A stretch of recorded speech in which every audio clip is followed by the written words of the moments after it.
Alright, what's going on, guys? Welcome back to the channel. Today I'm going to be talking about why to not buy a Genesis Coupe. I have owned my car for 2 years. 2 years. And in that time span, I've realized like the things that I actually really hate about this car.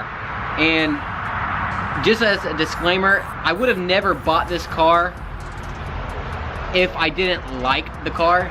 So like I love the car, but all the things that I'm getting ready to say to you guys, I still love the car beyond all the things that I actually hate. So just as a disclaimer, let's get ahead and get that fucking shit out of the way. But other than that, without further ado, let's jump into this fucking video. The very first thing that I'm gonna say, that if I keep on looking down, it's because I have a list of 10 things, and I'm gonna keep on looking down to make sure that I'm like on track. And the very first thing I'm gonna say why not to buy a Genesis Coupe is because of the haters. The number one thing is because of the haters.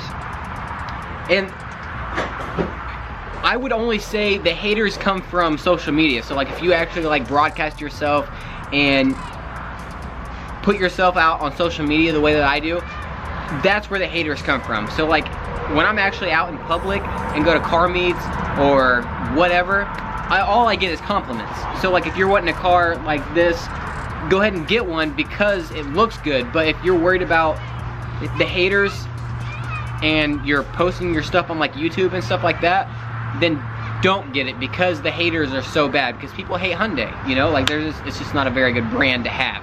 So number one is the haters. Number two is the depreciation value. They depreciated so much. When I bought my car, they had it market, or like the sticker price was, I think, either $25,000 or $27,000. I can't remember exactly which one. I didn't pay that much, but I think I got it for around 20, 21. I think it was 20. But now you can get like a 2013 Genesis Coupe. This is what this is. I guess I can go ahead and say that is a 2013 Genesis Coupe 3.8 R spec, and you can probably pick up one of these. Mine has 30,000 miles. You can probably pick them up for, right now, probably around 20,000.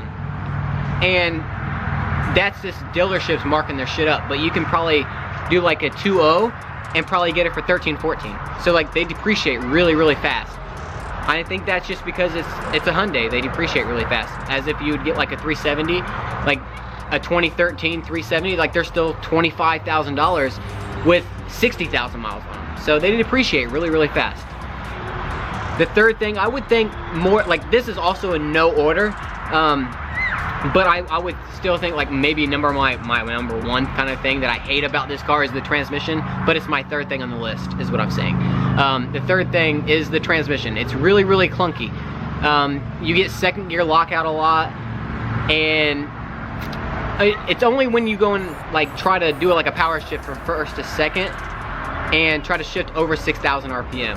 When you go to shift it into second, it kind of grinds, it locks you out of second gear. So the transmission is really, really clunky if you ever buy one. That's really the big negative to this car, is because it has second gear lockout a lot. Unless you're just regular daily driving, as long as you keep it under 6,000 RPM, you're perfectly fine. But there's things that you can do to it, like I have already a little bit. Transmission fluid, I did the Mitsubishi Queen, the 7585. That helped out a little bit. But you can do like the Megan Racing transmission mount, and you can do an engine leash. I still need to do that.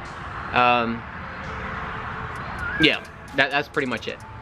So third thing is transmission for the second gear lockout. Fourth is traction control. The fourth thing that I think I hate the most is the traction control is really intrusive. And if you have the traction control, I'm not saying like if you take the traction control off, that's what you're gonna say, go ahead and just push the button twice and it'll take the traction control off. I'm saying like if you don't, and you're just regularly driving and you don't turn it off, and you actually try to like pull out and you spin the tires a little bit, it'll pretty much shut all power off to the engine completely. So that sucks really, really bad, because it'll turn off all the power, and then you're pretty much face planting the fucking steering wheel. And if there's any cars behind you, they're honking at you. So that thing sucks really bad. So I guess if you get one, turn your traction control off every single time you get in your car. The fifth is the paint chips. The paint chips, like the paint is really, really soft, so I get a lot of paint chips really, really easily. So almost every single time that I'm washing my car, I have a touch-up like paintbrush, and I'm touching up paint chips because it gets paint chips really, really easy. So I guess if you're gonna get one, get like a clear bra, and that should help you out a little bit too. The sixth thing is horsepower. The horsepower is decent. It comes with 348 horsepower, 295 pound-feet of torque stock, which is good on paper. But when you actually go and put that to the street, you're probably around 295 to the wheels, and the power is very linear. So it's not like as if like my cousin Vince's Camaro, his power, like whenever he goes and like he gets on it, either say second gear, he gets on it and it's gonna throw you back in the fucking seat right when you fucking put it to the floor. Whereas mine, it's very linear. So you floor it and it's like, it takes off, takes off, takes off, takes off, and then it hits around 5,000 RPM, and then it spikes. Like that's my like RPM, like power band, I guess you can say, so to speak. It's my power band is around 5,000. So once it hits about 5,000, then it takes off and it almost puts you in the seat, but it's not like put you in the seat instantly as if like an LS1 would, okay? The seventh thing I would say is aftermarket products.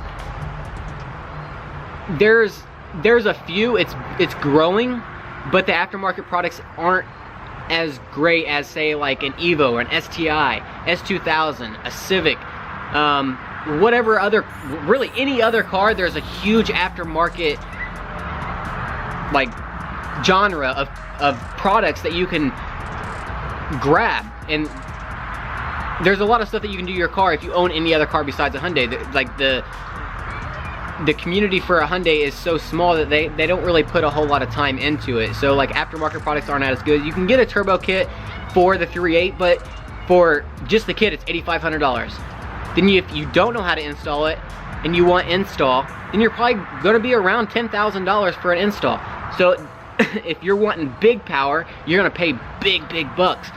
But even the little things, like there's not really a whole lot of stuff. So aftermarket products, there's not really a whole big genre of things that you can get for the Genesis Coupe, as if you can for like any other kind of manufacturer.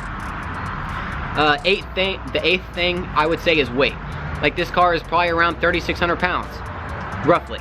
It could be more, it could be less, depending on the brand or the spec that you get. Mine's the R spec, so it's the lighter version, so mine's probably around the 3,600 pounds.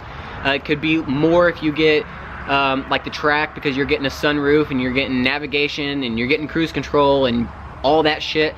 But for mine, I would say is weight. It's a heavy car and you feel it, and I think that has to deal with a lot in the power, because the car is kind of a heavier car, so you don't feel the power as much because it's so heavy. It's gonna take a little bit longer for actually to get going. So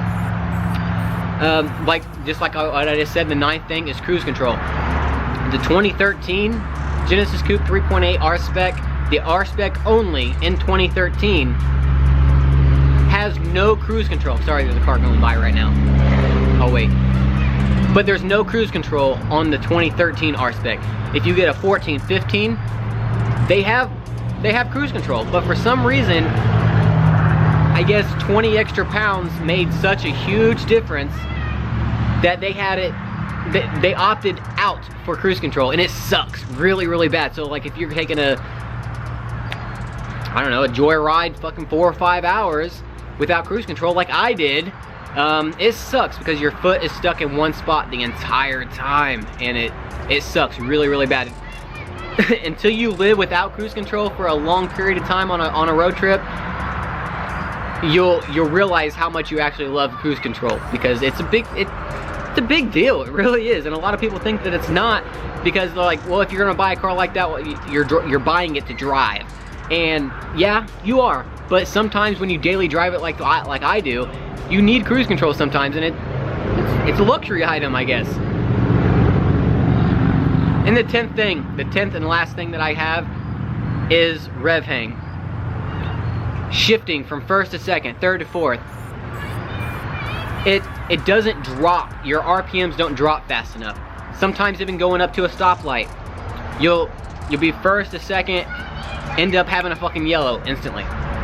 So you go ahead and just push in your clutch, start pushing your brake, and your fucking RPMs stick at 2,000 RPM, they don't drop. You go up to the fucking stoplight, and you're stopped completely, and your RPMs are still going wah at fucking 2,000 RPM. And then it drops and goes blah, and it drops down to fucking 500-600 RPM like the normal. Yeah, that rev hang is fucking annoying.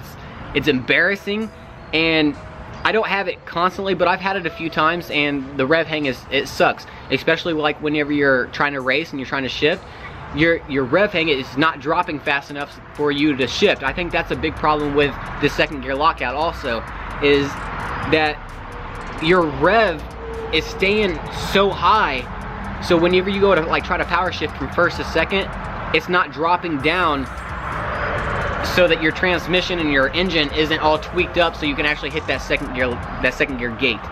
I think that might be the big problem. It's also probably synchros and just the motor mounts and transmission mount and etc. But the rev hang sucks. It really does. So if you're actually trying to get this car and you're worried about this kind of stuff, then don't get it. But that's all I got for you guys today. This video is already 11 minutes. But if you guys did like the video, man, hit that thumbs up button if you did. If you're trying to get this car, don't not get it because of those things, because I love this car. There's a lot of really good things to this car that I love, and I'll put a video up right here if you're still watching this of the 5 things that I love about this car, and you guys can go check that out. But don't not buy this. This is a great car. It really is. I love this car. But if you're worried about any of those things, hopefully the 10 things that I listed off help you guys out if you're trying to decide to buy this car or not. So if you guys did, hit that thumbs up button if you guys liked the video. If you guys haven't already, subscribe to my channel. Till next time, guys, keep it random. Peace.